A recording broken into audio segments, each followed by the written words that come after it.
Eu sou a Raquel, eu sou nutricionista. Eu fiz residência em nutrição clínica lá em Brasília, na ESCS, e fiquei por lá, né? Sou servidora da Secretaria de Saúde do Distrito Federal e agora estou em licença para acompanhar cônjuge trabalhando aqui em Goiânia. Eu sou consultora em amamentação, né? Eu fiz essa prova que é de títulos do IBCLC, que como a profissão de consultora ela não é regulamentada no Brasil, né? Então, para a gente tirar o título, essa regulamentação internacional, tá? Esse título é reconhecido no mundo inteiro. Sou mestre também em ensino na saúde aqui pela Faculdade de Medicina da UFG. E aí o tema que a gente vai falar hoje é um tema que eu acho que todo mundo aí que trabalha na área com saúde materna e infantil já deve ter se deparado com essa dificuldade, né? Que é a questão do pouco leite, né? A principal queixa das mães, né? Quando existe alguma dificuldade de amamentação. E muitas vezes elas nos procuram, né? Nos procuram em busca de algum lactogogo, né? O que é um lactogogo? É uma substância que vai ajudar no início, ou na manutenção, ou no aumento da produção de leite, certo? Então vamos começar. Então, como eu falei, o pouco leite é a principal queixa entre as dificuldades com a amamentação. As mães muitas vezes chegam para a gente no banco de leite com essa queixa e quando, durante o atendimento, a gente percebe que não tinha nada a ver com isso, era outro problema, mas a maioria das dificuldades da amamentação, elas se transformam em pouco leite para as mães, né? Elas percebem aquelas dificuldades como pouco leite, ou são pessoas da família, né, que acabam falando, você não tem leite, então ela muitas vezes chega, maior parte das mulheres chegam com essa queixa. Ou pouco leite ou leite fraco, que são queixas parecidas. Então, nessa ocasião, muitas vezes, nós profissionais de saúde somos questionados, né, acerca da necessidade do uso de medicamentos fitoterápicos para aumentar o volume do leite materno. Então, essas são as substâncias chamadas de galactogogas ou lactogogas, tá? Então, esses nomes são sinônimos, né? Porque às vezes a gente vai procurar artigo, tá como galactogogo, ou então às vezes como lactogogo. Então, só para vocês entenderem que são sinônimos e eu às vezes vou falar e uso um termo ou outro, tá? Então, vamos. Então, eles são substâncias, né, como eu falei, que ajudam o início e a manutenção da produção adequada de leite. Então, essas substâncias elas são muito frequentemente usadas no período da amamentação com o intuito de aumentar a produção de leite. Mesmo as mulheres que não referem que têm uma produção de leite baixa, né, ou que não percebem a produção de leite delas como baixa, em algum momento da amamentação acabam utilizando algum tipo de lactogogo. Por exemplo, esse artigo, né, que fala sobre o uso de lactogogos na amamentação por mães assistidas numa unidade de saúde. O que eles perceberam? Que todas as mães utilizaram algum tipo de lactogogo, independente da presença de hipogalactia, né, a hipogalactia é o pouco leite, né? Os lactogogos mais utilizados foram líquidos, medicamentos e também alguns procedimentos e técnicas para aumentar a produção de leite. Então, a gente sabe que na nossa cultura, né, a nossa cultura é muito forte, né? O uso de medicamentos é uma coisa muito forte na nossa cultura. Você observa pela quantidade de farmácias, né, que nós temos nas nossas cidades. Então, existe uma cultura forte do uso de medicamentos.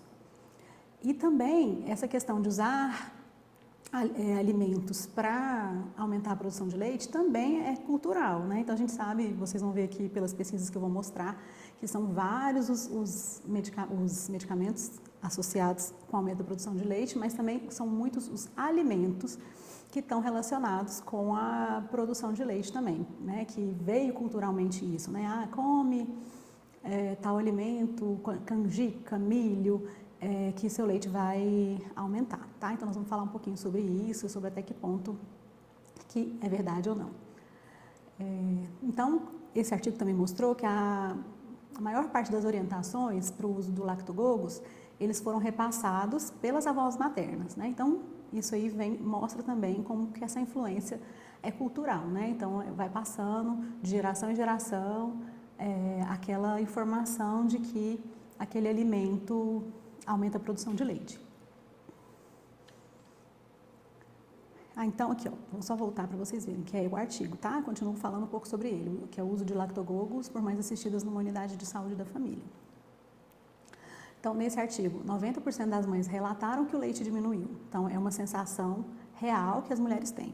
Por que muitas vezes elas têm essa sensação? Porque a produção de leite, ela passa por várias fases, né? Então, a gente chama de galactogênese fase 1, galactogênese fase 2 e galactogênese fase 3.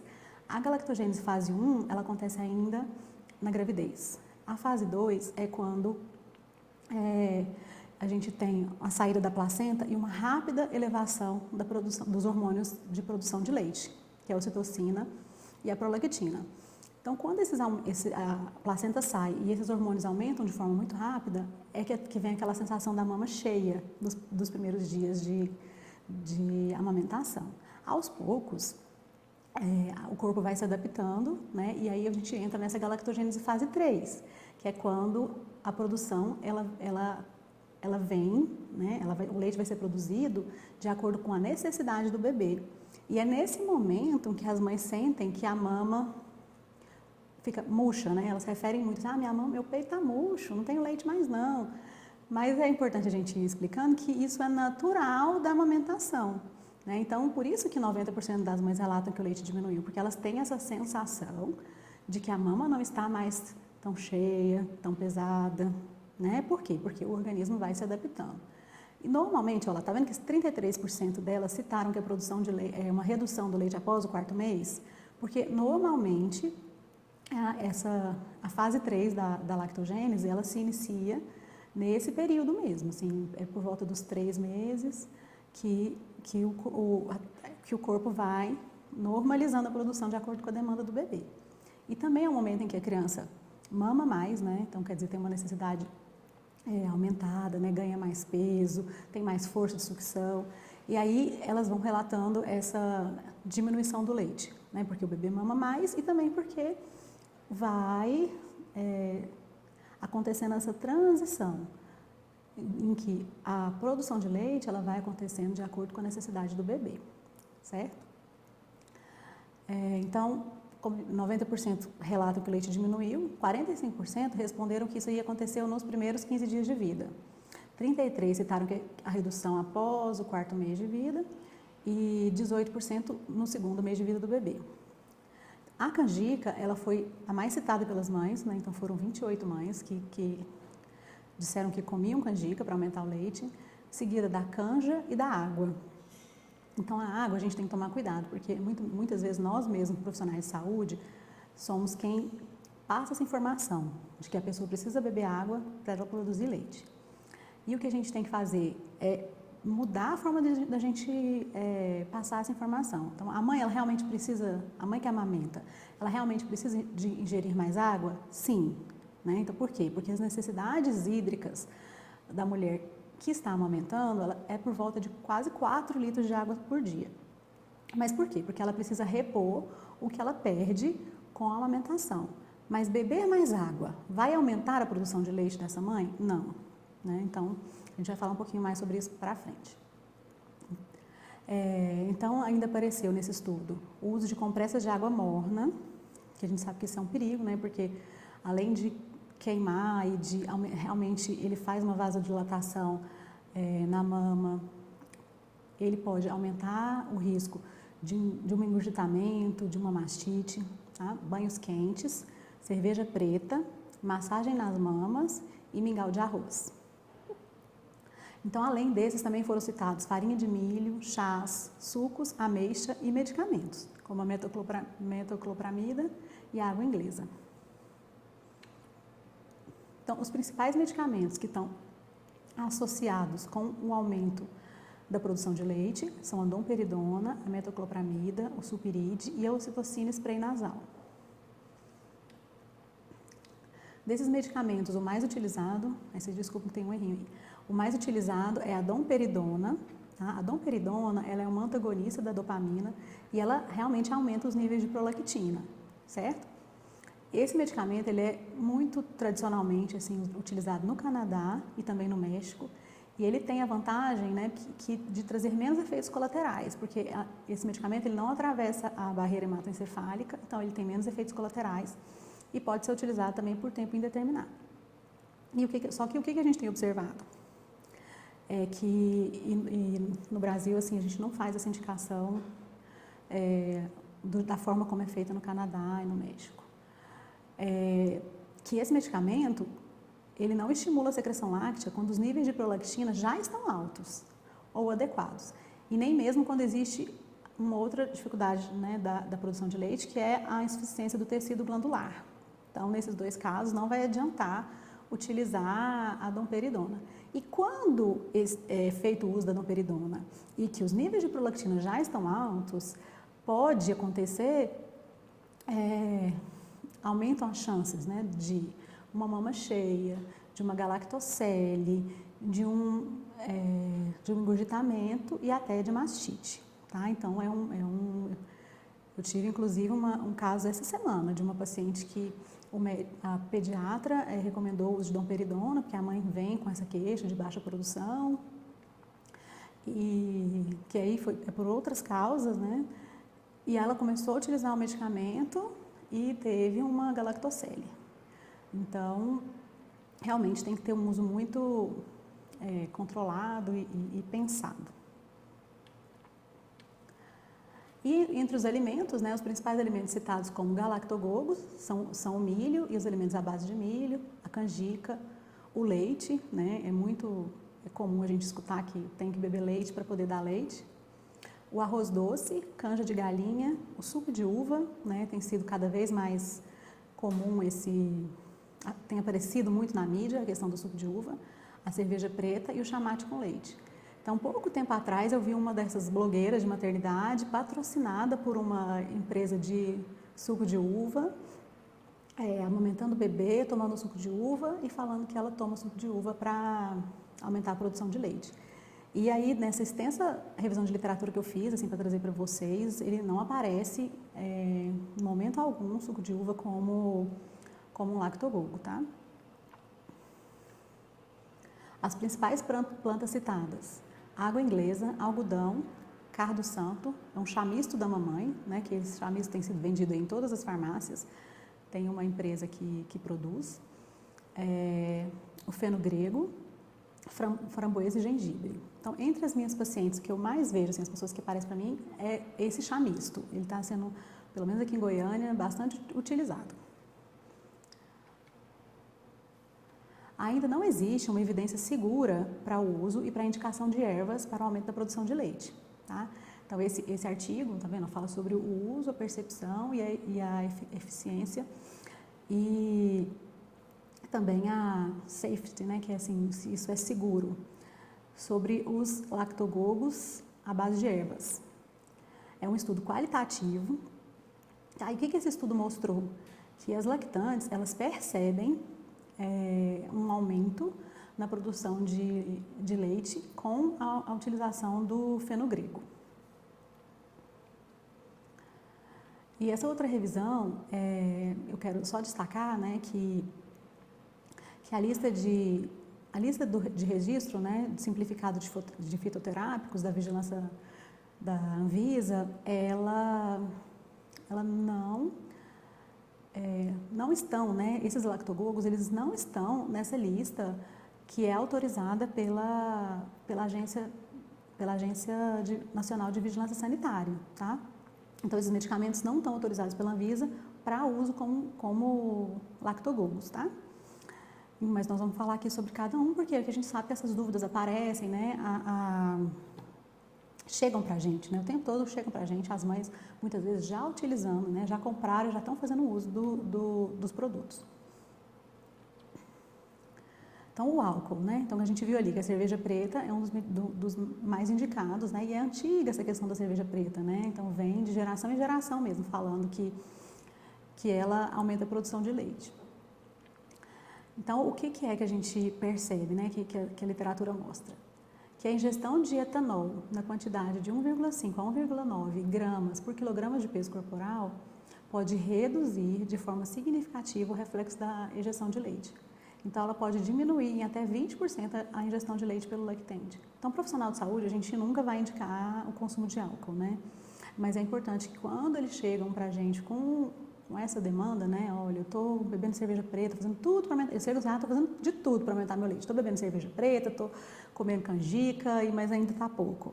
É importante a gente esclarecer que não, que o álcool não está relacionado com o aumento da produção de leite, que inclusive pode atuar reduzindo essa produção, certo?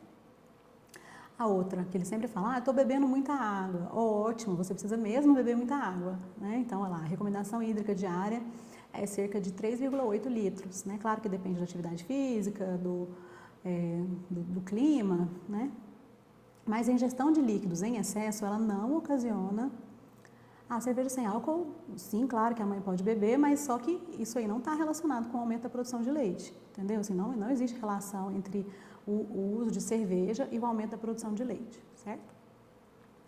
Então, a água em excesso, ela pode até mesmo levar a uma diminuição da produção de leite, né, por conta de uma reação do organismo à ingestão excessiva de água, que é eliminar o excesso de líquido pela diurese, para manter esse equilíbrio hidroeletrolítico adequado. Então, quer dizer, você começa a eliminar muita água pela urina e não vai aumentar a sua produção de leite, né? Então, não adianta você ficar bebendo água, achando que isso vai aumentar a produção de leite. Não, a água ela é importante, sim, é essencial para repor as perdas hídricas da mãe, né? Quer dizer, a mãe, como produz leite, ela realmente tem uma demanda aumentada de líquidos, certo? Em relação aos alimentos, né? Esses alimentos como canjica, canja, eles realmente as mães percebem uma eficiência, quer dizer, come a canjica, come a canja, percebem que existe um aumento da produção de leite, elas sentem isso, mas que não existe uma relação para falar assim, né, uma explicação para isso. Então, muitos alimentos são fontes de proteína, de carboidratos, então, quer dizer, esse aumento na produção de leite pode estar relacionado ao efeito nutricional daquele alimento, né? Então, quer dizer, um consumo de carboidrato, de proteínas, de gorduras, ela é importante para a produção de leite, claro, né? Então, quer dizer, esse aumento pode estar relacionado ao efeito nutricional ou ao efeito mesmo psicológico, né? Que a gente vai conversar um pouquinho mais para frente. Então, em relação aos fitoterápicos, então, o fenogrego, né, que foi um dos relatados também que as mães sentiram que aumentou a produção de leite, naquele outro artigo, antes desse, né, ele tem, essa revisão, deixa eu só mostrar para vocês de novo, tá vendo? É outra, tá? Foi uma revisão integrativa de literatura sobre o uso de lactogogos na amamentação, tá? Então, ela é uma revisão de vários artigos que falam sobre o uso de lactogogos, tá? Então, a gente mudou de artigo. Mas um artigo anterior foi o que tinha falado que as mães sentiram que o fenogrego aumentava a produção, tá? Mas o que acontece? O mecanismo, né, pelo qual isso acontece, que elas sentiram que isso acontece, ainda não está elucidado. E após o início, né, da terapia com fenogrego, há um aumento da produção láctea dentro de 24 a 72 horas. No entanto, sugere-se, né, que esse medicamento seja descontinuado, né, a partir do momento que ele agiu, que está ali aumentando os níveis de leite, que ele seja descontinuado e que a produção de leite seja mantida através do estímulo da mama, né, de mamar em livre demanda, de um esvaziamento da mama completo. Por quê? Porque muitas vezes ele está relacionado com o aumento da cólica no bebê, gases, né, inclusive a mãe, né, assim, algumas alterações gástricas da própria mãe, tá? Então, confirmado esse aumento da produção de leite, um ensaio clínico realizado na Turquia com 66 puérperas, né, que observou esse aumento significativo do volume de leite, no terceiro dia após o parto, após a ingestão de 200 ml de chá de fenogrego por dia. Essa planta, ela é reconhecida e ela é segura pela FDA nos Estados Unidos, certo? Que, como a gente já falou, aqui ainda não está na nossa lista de alimentos com uso reconhecido como lactogogo, tá bom? No entanto, ela é uma planta que tem ação hipoglicemiante, Então, ela tem que ser usada com cuidado, né? Como eu falei, tem esses efeitos adversos como diarreia, reações alérgicas e também agravamento dos sintomas asmáticos. O funcho, né? O funcho é a nossa erva doce, tá, gente? Para quem não sabe. Ele também foi relatado como aumentando a secreção de leite, o que pode ser explicado por uma semelhança estrutural com a dopamina, né? Então, ele atua inibindo a secreção de prolactina, né? A dopamina, ela inibe a prolactina. Então, o que eles explicam? Que como o funcho ele tem uma semelhança ali estrutural com a dopamina, ela compete ali no receptor e ela toma o lugar da dopamina, então, só que ela não causa esse efeito que a dopamina causa, né? De inibir a secreção da prolactina, certo? Então, esse efeito pode ser reprimido por competição bem sucedida, né, do anetol aos receptores de dopamina. O anetol é essa substância ativa que tem ali no funcho que vai competir por nesse lugar no receptor, certo? Então, por isso que ele pode ter esse efeito, sim, de aumento da secreção de leite. Aí também foi observada uma propriedade diurética da seiva da ortiga, né, a ortiga dioica, que é referida como um fator lactogogo. Contudo, né, devido à possibilidade de acúmulo de metais pesados, o uso dessa erva é advertido. Então, assim, a gente não recomenda a ortiga. Aí, ervas e sementes de arruda de bode. Têm sido usadas na medicina popular desde a Idade Média. Lá nos Estados Unidos, ela é classificada como planta de segurança indeterminada e a recomendação é o uso em saladas de folhas frescas ou infusão de chá de ervas, né? Então, quer dizer, lá essa erva é utilizada como lactogogo. A eficácia das flores de framboesa como lactogogo está em debate, visto que possui propriedades astringentes e que tem potencial de diminuir as glândulas mamárias. Então, quer dizer, framboesa a gente ainda não, na verdade, a gente não recomenda. Tá? Isso que eu queria deixar para vocês claro, assim, a gente não recomenda o uso de lactogogos. Eu vou falar um pouquinho como é que a gente trata essa questão do pouco leite, tá?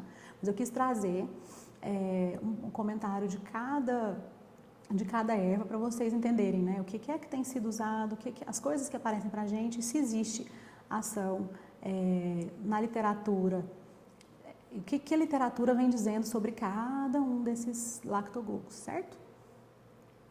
Então, o alho, ele é recomendado também como lactogogo. Os estudos comprovam que ele pode aumentar a produção de leite em mães que já não fazem uso constante de alho. Quer dizer, quando ela não usava alho e de repente ela começa a usar o alho, ele pode sim ter um efeito, a literatura mostra que pode sim ter um efeito lactogogo.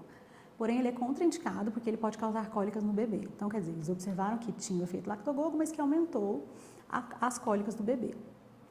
Aí, apesar de serem citados como galactogogas, não foram encontrados artigos com embasamento científico nesses bancos de dados para associar as ervas cardo de santo, a erva mate e o algodoeiro. O algodoeiro tem sido muito utilizado, tá? Então, a gente escuta muito, assim, tá direto a gente falando sobre isso na internet, que é a tal da tintura do algodoeiro, tá? E a água inglesa também. Então, a tintura do algodoeiro não tem ainda nenhum artigo, não tem embasamento científico para indicação de uso de tintura do algodoeiro para aumentar a produção de leite. E aí eu quero conversar um pouco com vocês agora sobre o que é esse pouco leite, né? Então, esse é um material antigo da Organização Mundial de Saúde, tá vendo? A primeira vez que foi discutido foi já em 1996. Então, já tem algumas atualizações desse material, mas o que é, né, esse pouco leite? Como ajudar essas mães que se queixam de pouco leite? E outra coisa, como que a gente vai avaliar se esse bebê está recebendo leite suficiente ou não? Então, acho que a conduta do profissional de saúde ela tem que começar daí, né? Quer dizer, a gente recebeu a mãe que está com essa queixa de pouco leite. O que deve ser a nossa conduta?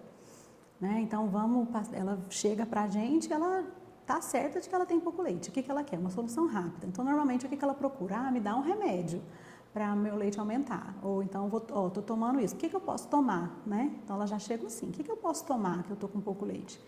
Então, qual que deve ser a conduta do profissional de saúde? Em primeiro lugar, avaliar. avaliar essa mãe, avaliar essa amamentação, avaliar esse bebê, certo?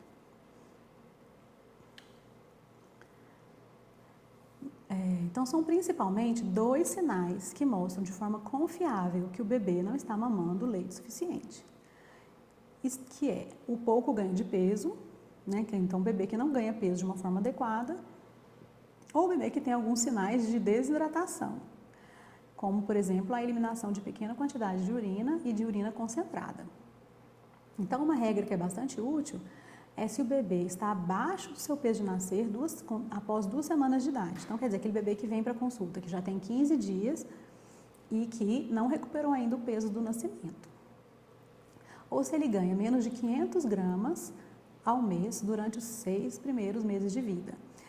Ele não está ganhando peso suficiente ou não está mamando o suficiente volume de leite. Então, a gente usa quando você não vai avaliar ali com um bebê de 1 mês, a gente usa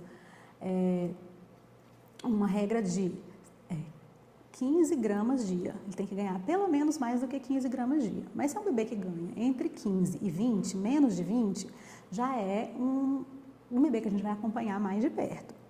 Então, ele precisa ser acompanhado mais de perto. Mas não é que se ele ganhou menos do que 20 gramas dia, é um bebê que a gente já vai entrar com uma fórmula infantil, né? Então, na primeira avaliação, em primeiro momento, acompanhar, entender, né? Tentar descobrir o que é que pode estar causando esse baixo ganho de peso, né? E aí traçar as estratégias de forma a proteger esse bebê, que ele volte a ganhar peso, certo? E para que se possa avaliar se há pouco ganho de peso, necessita de pelo menos 2 tomadas de peso para serem acompanhadas, né? Então, você precisa ter pelo menos uma referência do peso ali ao nascimento e uma segunda pesagem que vai ser feita por você. E o intervalo mínimo entre as tomadas de peso é de 2 semanas, né? Então, no qual o bebê deve ganhar de 250 gramas ou mais. Quando é um bebê que a gente está acompanhando mais de perto, assim, que já teve um baixo ganho de peso, a gente sempre tenta não esperar 2 semanas para avaliar esse bebê de novo, né? Porque em 2 semanas ele pode já ter tido um comprometimento de peso mais intenso. Então, é sempre bom observar esse bebê mais de perto, né? Então, pelo menos toda semana ou 2 vezes na semana.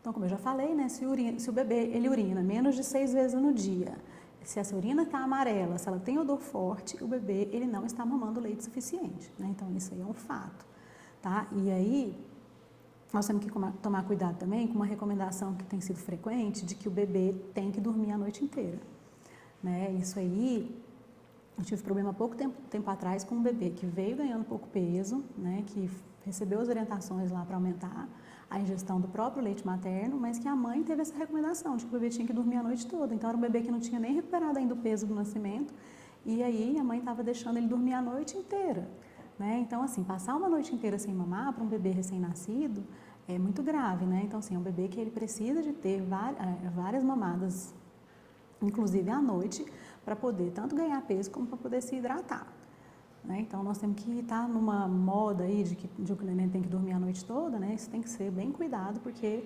não é seguro, né? Para os bebês, principalmente os recém-nascidos, né? Passar uma noite inteira sem mamar, certo?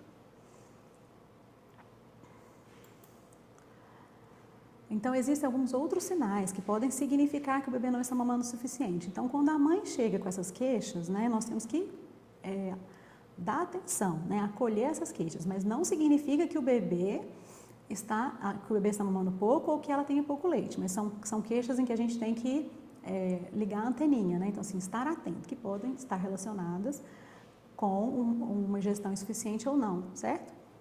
Então, é um bebê que não está satisfeito após uma mamada. Então, ela fala que ele mama e nunca fica satisfeito. Ele está sempre procurando o peito, sempre querendo mamar mais.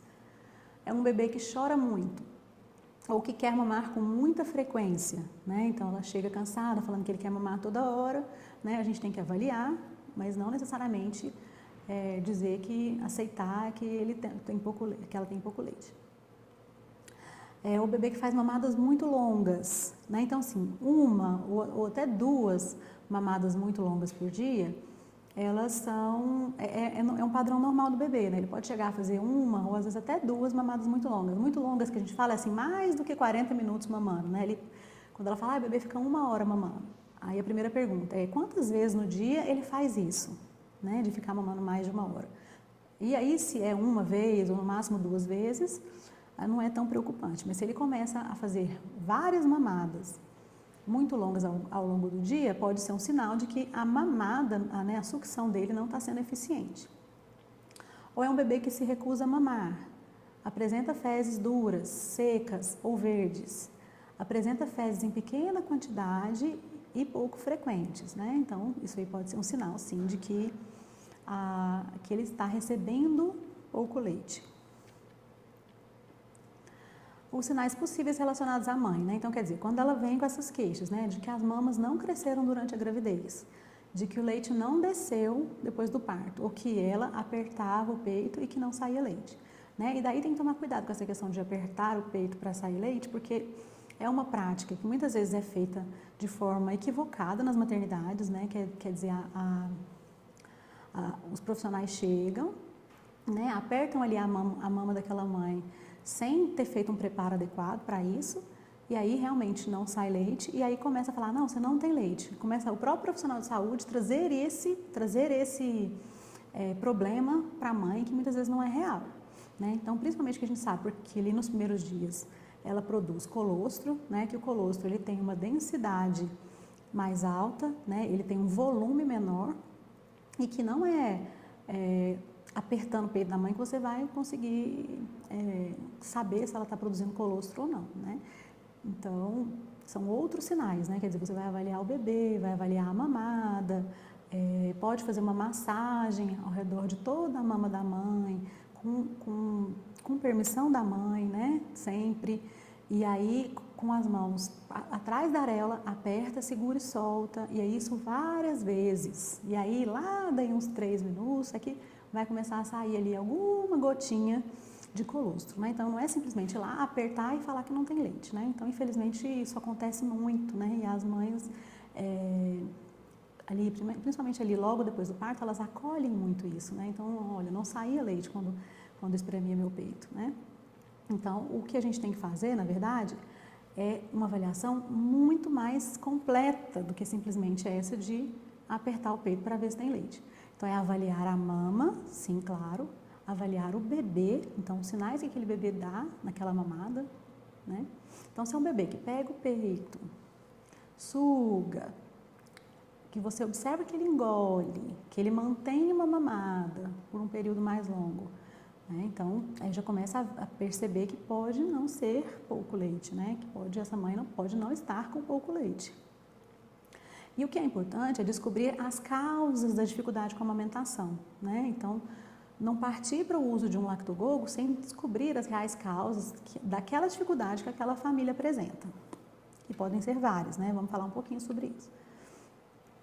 E aí, o que é a hipogalactia, né? Normalmente, a hipogalactia, que é o pouco leite, ela está associada com o desconhecimento de técnicas de amamentação, que é um dos motivos mais frequentes dessa queixa de leite suficiente, e pode ser determinado pelo esvaziamento inadequado da mama. Então, quer dizer, o bebê, ele tira o leite de uma forma inadequada, ou ele está fazendo mamadas em horários muito espaçados, ou então a mama fica muito cheia, certo? E pela fisiologia da lactação, eu não quis trazer muito de fisiologia aqui, porque essa é uma aula separada, mas pela fisiologia, quando fica leite retido na mama, o que acontece? Nesse leite existe um peptídeo inibidor da lactação. O peptídeo inibidor da lactação, ele vai fazer o quê?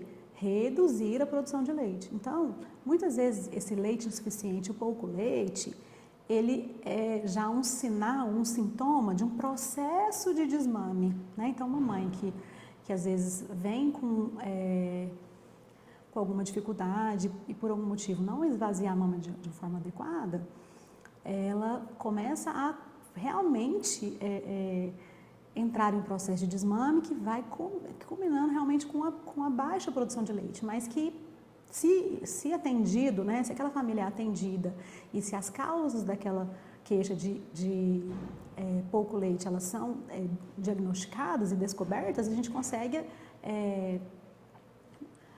retroceder, né? Assim, a gente consegue retomar essa amamentação exclusiva, né? Então, quando existe um acompanhamento ali a tempo, você consegue retomar e manter aquele bebê em aleitamento materno exclusivo.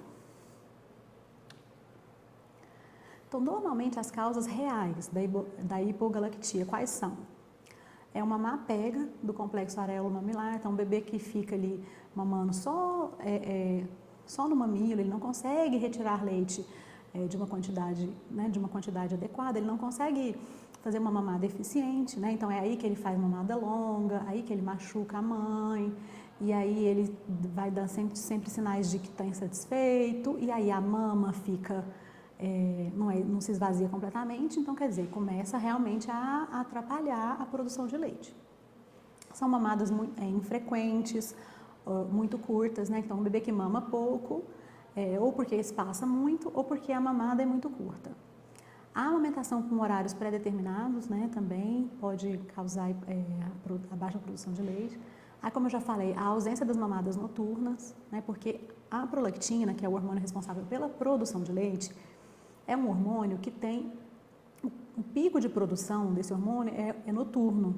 Então, e que isso não seja confundido, né? Não é que a mãe precisa dormir para produzir leite, não, ela precisa amamentar no período noturno para poder produzir leite, porque quando ela amamenta durante a noite, a gente consegue elevar o valor basal que ela tinha de prolactina. Então, ela começa a ter um nível maior de prolactina ao longo de todo o dia.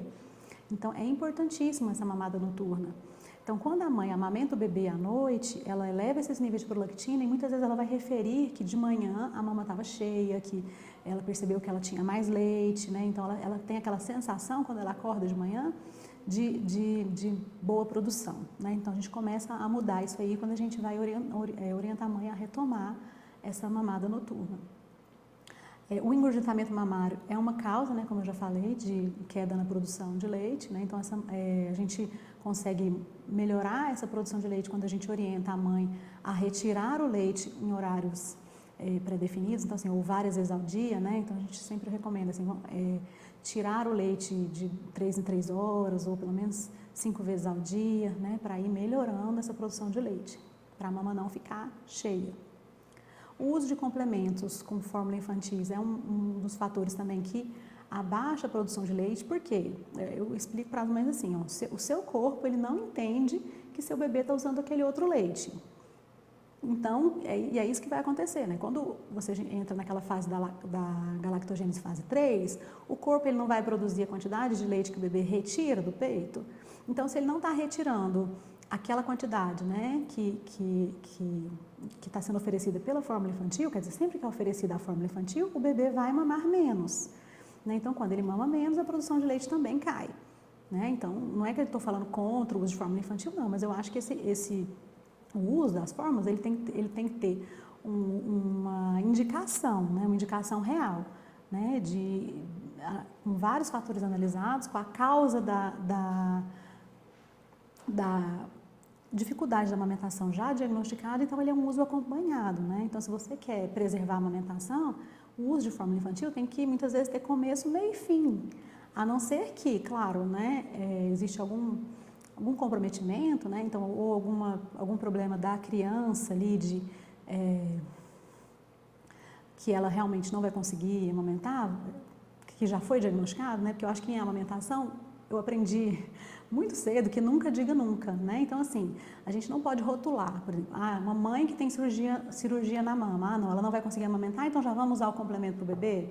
Ou é um bebê com fenda palatina, ele já não vai conseguir amamentar, então vamos usar um complemento? Ou é um bebê com Down, ele não vai conseguir mamar, vamos usar? Não, né? Então, assim, independente da dificuldade da mãe ou da criança, aquela dupla, ela sempre vai ter que ser acompanhada na sua dificuldade, e esse uso de fórmula infantil vai ser indicado, tá? E sim, claro, não precisa necessariamente ser 8 ou 80, em alguns casos pode ser sim que a mãe vai seguir com a fórmula infantil e com a amamentação, né? Mas o que acontece? Quando é que a gente tem um problema? É quando existe o uso de fórmula infantil sem uma indicação real, né? E a gente sabe que acontece muito, né? Então, as maternidades principalmente as que não são amigas da criança, né, as maternidades particulares aqui em Goiânia, muitas vezes ali a fórmula infantil e a chuquinha, elas já vão ali como item necessário na mala da maternidade, né? Então o bebê ele recebe no primeiro dia de vida, no segundo dia de vida, já uma mamadeira, né, lá ali da maternidade, né? Então esse tipo de uso de complemento é que tem que ser, tem que acabar, né? Assim, a gente não pode permitir que isso continue acontecendo, né? E outro uso problemático é assim, ó, não, o bebê não ganhou peso, já entramos com um complemento, né? A gente sabe que um bebê que não ganhou peso ou que vem com uma dificuldade de ganho de peso, ele tem que ser, aquela família tem que ser avaliada, né? E que não é para pensar em fórmula infantil, da mesma forma que a gente não vai pensar no lactogogo ali como primeira opção, a gente também não vai pensar na fórmula infantil como primeira opção.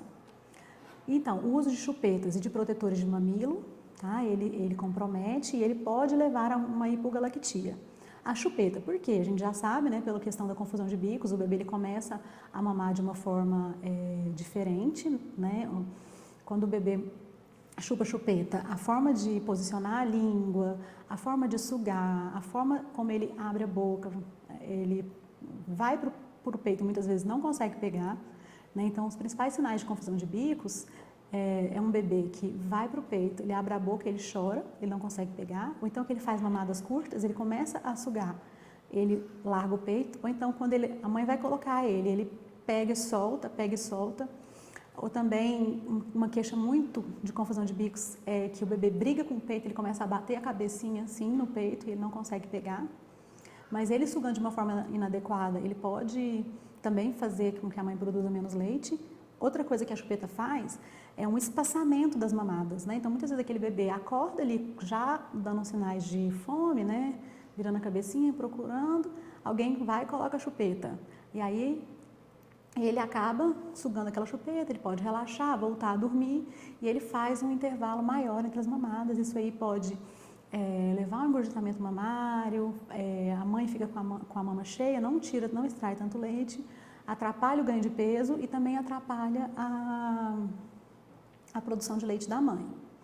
Os protetores de mamilo, infelizmente, a gente tem encontrado cada vez mais também mães que foram indicadas a utilizar um protetor de mamilo por profissionais de saúde, né? O que o protetor de mamilo faz? Como o bebê, na hora que ele vai pegar o peito, ele não pega o bebê não pega o peito de uma forma adequada, né? Então ele acaba ficando só ali no biquinho mesmo, né? Então você não tem uma mamada, ele não consegue extrair muito leite. Então ele vai atrapalha a extração, a forma como ele vai extrair o leite. Então, é um bebê que acaba mamando um volume menor e muitas vezes também, como não existe aquele contato, né, porque é no contato da boca do bebê, da saliva do bebê, com a pele da mãe, né, a gente sabe que aquela região mamilo areolar ali, ela está toda cheia de receptores, né? Então, que vão levar os sinais lá para o hipotálamo, para a hipófise de que é necessário produzir leite. Então, a produção de leite vai também reduzindo pelo uso de protetores de mamilo, por duas coisas, porque o bebê não vai fazer uma pega correta ali com aquele protetor e também porque não vai haver o contato da boca do bebê com a pele da mãe, certo? Então, assim, o uso de protetores de mamilo, ele não deve ser recomendado, tá? Então, ele é tão prejudicial para a amamentação como o uso de chupetas. E o que a gente vê muitas vezes é que as pessoas indicam o uso do protetor de mamilo e não ajudam aquela mãe a tirar, né? Assim, usa como se fosse uma coisa que favorece a amamentação, mas assim, o protetor de mamilo, né, que é o bico de silicone, tem vários nomes assim, ele é prejudicial para a amamentação. Deixa eu ver essa pergunta aqui. Então, quando o bebê começa a dormir das 23 e acorda às 5 e mama, pode reduzir a produção de leite? Normalmente não, tá? Quando é uma coisa natural, assim, né? Então, que o bebê mamou a última vez às 11 horas da noite, ele naturalmente acordou às 5h30, o que tem que observar é que quando começa a fazer várias mamadas, várias vezes, intervalos maiores do que 6 horas, começa a ter uma redução da produção de leite e começa também a ter uma chance maior daquela mãe voltar à menstruação, né? Que a gente fala que tem o efeito protetor da amamentação sobre a gravidez, e esse efeito ele só acontece quando o bebê não faz muitos intervalos maiores do que 6 horas. Né? Então, aí, como teve esse intervalo aí, está bem, né, assim, perto ali de 6 horas, então já pode começar mesmo a fazer uma redução da produção de prolactina. Só que se é uma coisa, se é um acontecimento natural, então muitas vezes é porque realmente a necessidade daquele bebê ali já está diminuindo mesmo. Então aí o corpo vai se adaptando à necessidade daquele bebê. E aí eu não sei se o bebê já come ou não, porque normalmente esses intervalos maiores começam a acontecer quando já tem alimentação complementar também, né? E aí se um bebê que mama bem durante o dia, né, quer dizer, faz intervalos mais curtos durante o dia, não tem problema isso acontecer à noite, certo? E às vezes também não é todos os dias que isso vai acontecer, né? Então assim, alguns dias ele vai acordar à noite ou não. Mas o que a gente fala que atrapalha realmente é quando isso começa a ser uma coisa forçada, né? Quer dizer, aquele bebê não é permitido, ele acorda com vontade de mamar e não é permitido ao bebê mamar naquele horário, entendeu? Então, muitas vezes, para o bebê não mamar, usa chupeta ou usa, às vezes, até um leite artificial ali à noite, certo? Então, aí que começa a ter um comprometimento mais sério. Aí esse bebê, por exemplo, que está fazendo várias mamadas desse jeito, né, quer dizer, mamou da última vez às 23 e acorda às 5h30, normalmente ele continua, ele mantém ganhando um peso de forma adequada, tá? E a produção mantém adequada também, quando é uma coisa que acontece naturalmente. E aí, então, né, continuando nas razões pelas quais o bebê pode não estar obtendo leite suficiente. Então, temos aí fatores relacionados à amamentação, fatores psicológicos da mãe, condições físicas da mãe e condições físicas do bebê. Né? Então, são os fatores que a gente deve analisar sempre que existe essa queixa de leite insuficiente. Então, aí a gente vê que são fatores comuns, né? Esses fatores relacionados à amamentação e psicológicos da mãe, e são fatores mais raros, né? Que não são comuns, fatores associados às condições físicas da mãe e às condições do bebê, certo? Então, o que são esses fatores relacionados à amamentação de hipogalactia? Normalmente um início tardio, né? Então, uma mãe que às vezes é separada do bebê, né? Quando às vezes um bebê nasce prematuro e ela não é orientada a tirar o leite para amamentar o bebê. São mamadas infrequentes, né? Como a gente já falou, a ausência das mamadas noturnas, mamadas curtas, uma pega que não está adequada, então o uso de mamadeiras, chupetas e alimentos complementares, quer dizer, quando você entra com alimentação complementar precocemente. E alguns fatores psicológicos da mãe, que é falta de confiança, preocupação e estresse, ou porque ela não gosta de amamentar, ou porque ela sente dor, né? Então, assim, a dor, quando você sente dor, você libera os hormônios do estresse, né? Que são hormônios que são contra-reguladores da amamentação. Né? Então, a gente sabe que o cortisol, ele é um hormônio que inibe a amamentação, inibe os hormônios da amamentação. Então, o que acontece? Se ela está sentindo dor, a gente tem que agir para interromper aquela dor, quer dizer, corrigir aquela mamada, né?